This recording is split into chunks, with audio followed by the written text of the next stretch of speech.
जय श्री राम, जय श्री सीताराम।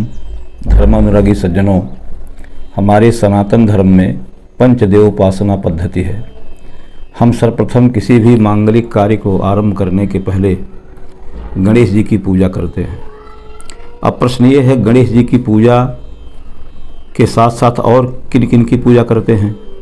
तो नंबर 1 गणेश की पूजा, नंबर 2 गौरी की पूजा, नंबर 3 भगवान शंकर की पूजा, नंबर 4 सूर्य भगवान की पूजा, नंबर 5 श्री विष्णु भगवान की पूजा। इसको कहते हैं पंचदेव उपासना। और पंचदेव उपासना में प्रथम वंदनीय श्री गणेश जी हैं।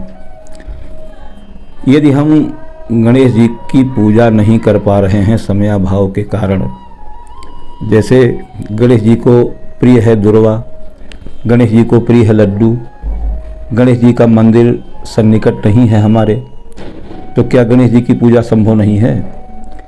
गणेश जी हमें विवेक प्रदान करते हैं। यदि हम नित्य गणेश जी की पूजा नहीं भी कर पाते तो भी यदि हम सत्संग में जाते हैं, कथा प्रवचन में जाते हैं, तो वहाँ जितनी देर बैठे रहते हैं वहाँ उस समय उतनी देर तक हमारे रोम रोम से गणेश जी की ही पूजा होती है। गणेश का मतलब विवेक, और बिनु सत्संग विवेक न होई, राम कृपा बिनु सुलभ न सोई। गणेश हमें विवेक प्रदान करते हैं और विवेक सत्संग से मिलता है।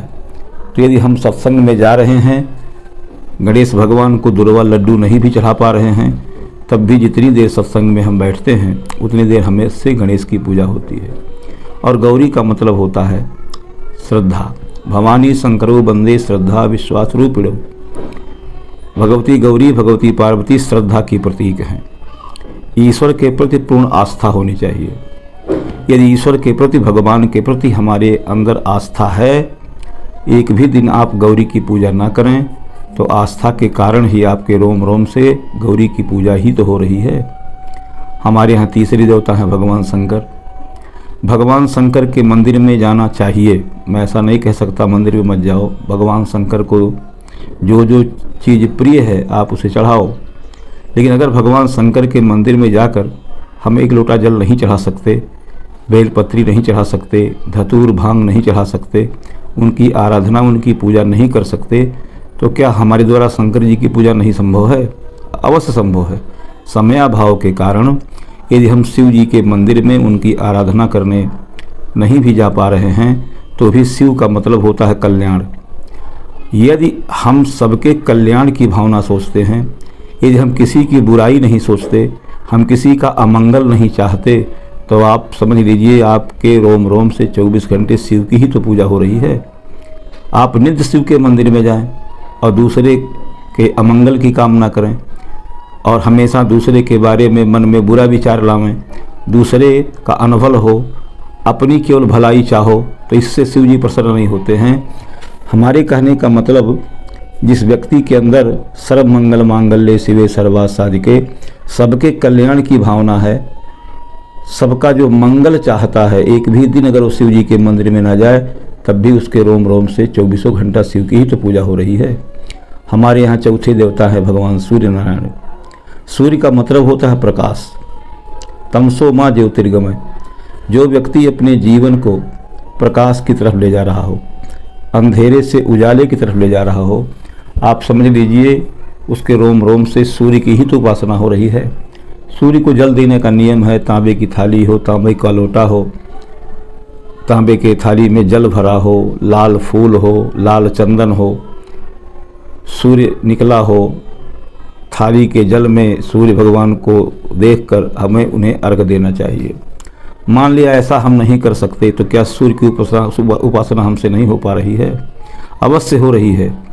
यदि अपने जीवन को हम अंधेरे से उजाले की तरफ ले जा रहे हैं तो आप समझ लीजिए हमारे रोम रोम से सूर्य की ही पूजा हो रही है। महीने में 2 पक्ष होते हैं, एक शुक्ल पक्ष, एक कृष्ण पक्ष। देहाती भाषा में उसे अजोरी रात और अन्हेरिया रात कहते हैं, लेकिन नाम केवल भिन्न भिन्न है। 1 सेकंड का भी प्रकाश और अंधेरे में अंतर नहीं होता। सम प्रकाश तम पाक दूं। दोनों पक्षों में प्रकाश और अंधेरा एक समान होता है। सूर्य शुक्ल पक्ष में क्या होता है? शुक्ल पक्ष में उजाला बढ़ते क्रम में है। द्वितीया का चांद निकलता है, तृतीया को अधिक देर प्रकाश रहता है, चतुर्थी को उससे अधिक देर तक हो जाता है, पंचमी को प्रकाश थोड़ा बढ़ जाता है, अष्टमी की आधी रात तक प्रकाश रहता है। होते होते पूर्णिमा की चांदनी रात आती है, जब पूरी रात प्रकाशित हो जाता है। ठीक इसका उल्टा कृष्ण पक्ष में होता है। कृष्ण पक्ष में पहले दिन थोड़ी देर पहले रात को थोड़ा समय के बाद चंद्रमा निकलेगा, द्वितीया को थोड़ी और देर के बाद निकलेगा, तृतीया को और देर के बाद निकलेगा, अष्टमी को आधी रात के बाद निकलता है चंद्रमा। ऐसे ऐसे होते होते अमावस्या की काली रात आती है, जब पूरी रात को अंधेरा हो जाता है। कृष्ण पक्ष में अंधेरा बढ़ते क्रम में है और शुक्ल पक्ष में प्रकाश बढ़ते क्रम में है। तो जो व्यक्ति अपने जीवन को अंधेरे से उजाले की तरफ ले जा रहा है, आप समझ लीजिए उसके द्वारा सूर्य की ही तो पूजा हो रही है। हमारे यहाँ पांचवें और अंतिम देवता हैं भगवान विष्णु। विष्णु का मतलब होता है व्यापक। वह परमात्मा सर्वत्र है, सबके अंदर है। चींटी चूंटा में भी वही परमात्मा है जो हमारे आपके अंदर है। परमात्मा सर्वव्यापक है। उस परमात्मा की सर्वव्यापकता का यदि हम अनुभव कर रहे हैं तो हमारे द्वारा विष्णु भगवान की ही पूजा हो रही है। सर्वम खलमिदं ब्रह्म, ब्रह्म सबके अंदर है। वही परमात्मा जो हमारे अंदर है, वही कुत्ते के अंदर है, वही बिल्ली के अंदर है, वही गधे के अंदर है। सभी जीवों के अंदर वही परमात्मा है जो हमारे अंदर है। संत नामदेव जी रोटी बनाकर रखे, कुत्ता लेकर लगा दौड़ने, और उस कुत्ते के पीछे वो घी का डिब्बा लेकर लगे दौड़ने, क्योंकि उनको कुत्ते में वही परमात्मा दिखाई पड़ रहा था। उन्होंने सोचा कि हमने रोटी में घी नहीं लगाया है, भगवान रुको, पहले हम रोटी में घी लगा लें, उसके बाद प्रसाद पाओ। उनको कुत्ते में भी परमात्मा दिखाई पड़ा। एक नाथ महाराज थे, उनको गधे में परमात्मा दिखाई पड़ा। लेकिन हमको आपको होता क्या है, कुत्ते में कुत्ता दिखाई पड़ता है, गधे में गधा दिखाई पड़ता है। जिस दिन हमारे अंदर कुत्ते में भी परमात्मा दिखाई पड़ने लग जाए, गधे में भी, चींटी चूंटा में भी हमें परमात्मा दिखाई पड़ने लग जाए, उस दिन से सबसे पहले हमारा होगा क्या, हिंसा करना हम बंद कर देंगे। सबके अंदर वो परमात्मा होता है। तो सबके अंदर परमात्मा का दर्शन करना ही विष्णु की व्यापकता सिद्ध करता है।